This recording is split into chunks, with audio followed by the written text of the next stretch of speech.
پاکستان بر صغیر کے مسلمانوں کی قربانیوں کے بعد 14 اگست 1947 عیسوی میں دنیا کے نقشے پر ایک آزاد اور خود مختار ملک کی حیثیت میں قائم ہوا۔ اے میرے پیارے وطن، اے وطن پیارے وطن۔ 3 جون کے پلان کے تحت بر صغیر کو 2 ممالک پاکستان اور ہندوستان میں تقسیم کیا جانا تھا۔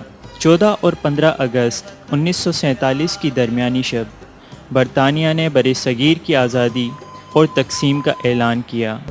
A statement will be read to you tonight, giving the final decision of His Majesty's government as to the method by which power will be transferred from British to Indian hands.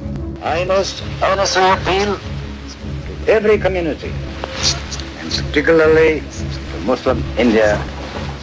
1857 کی جنگ آزادی کے بعد انگریزوں نے مسلمانوں کو باغی قرار دے دیا اور فساد کی ذمہ داری مسلمانوں پر ڈال دی۔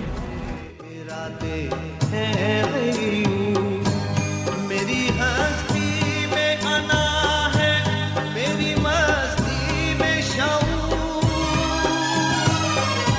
جہاں فضا میرا تخیل ہے تو شیریں ہے سخن۔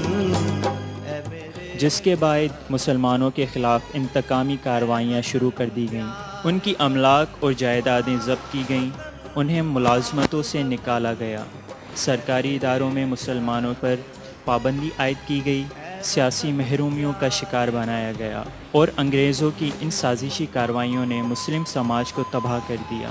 اس حالت میں سر سید احمد خان نے مسلمانوں کی حالت زار بہتر بنانے کے لیے علی گڑھ تحریک شروع کی، جس کا مقصد مسلمانوں کی تعلیمی، معاشی، سماجی حالت بہتر بنانا تھا، اور اس کے بہتر نتائج برآمد ہوئے۔ سر سید احمد خان وہ پہلے شخص تھے جنہوں نے مسلمانوں کے لیے قوم کا لفظ استعمال کیا۔ وہ ہندوؤں اور مسلمانوں کو 2 قومیں سمجھتے تھے۔ بعد میں علامہ اقبال اور قائد اعظم محمد علی جناح نے اس نظریے پر اپنے سیاسی نظریے کی بنیاد رکھی۔ 1885 عیسوی میں انڈین نیشنل کانگریس کے قیام کے بعد اس کی پالیسیوں کے بھی مسلمانوں پر برے اثرات مرتب ہونے لگے۔ 1852 انڈین کونسل کے ایکٹ کے تحت 1906 عیسوی تک کونسل میں ایک بھی مسلمان نہیں چنا جا سکا۔ ہندوؤں اور مسلمانوں میں اتحاد کا جذبہ ختم ہو گیا اور مسلمانوں کے حقوق کی حفاظت کے لیے 30 دسمبر 1906 عیسوی میں مسلم لیگ کا قیام عمل میں لایا گیا، جس کے بعد 1909 عیسوی کے منٹو مارلی ریفارمز میں مسلمانوں کی علیحدہ چناؤ کا حق تسلیم کیا گیا۔ مسلمانوں اور ہندوؤں کے اتحاد کی کوششوں کو ہندو فرقہ پرست تحریکوں شدھی اور سنگھتن نے بڑا نقصان پہنچایا۔ 1928 عیسوی میں نہرو رپورٹ پیش کی گئی، جس پر عمل کے نتیجے میں مسلمانوں کے حقوق متاثر ہونے کا خدشہ تھا۔ قائد اعظم محمد علی جناح نے مسلمانوں کے حقوق کی حفاظت کے لیے نہرو رپورٹ کے جواب میں 1929 عیسوی میں 14 نکات پیش کیے، جس کے بعد 1930 میں ڈاکٹر علامہ اقبال نے مسلم لیگ کے سالانہ اجلاس میں اپنا تاریخی خطبہ پڑھا اور مسلم ریاست کے قیام کا نظریہ پیش کیا۔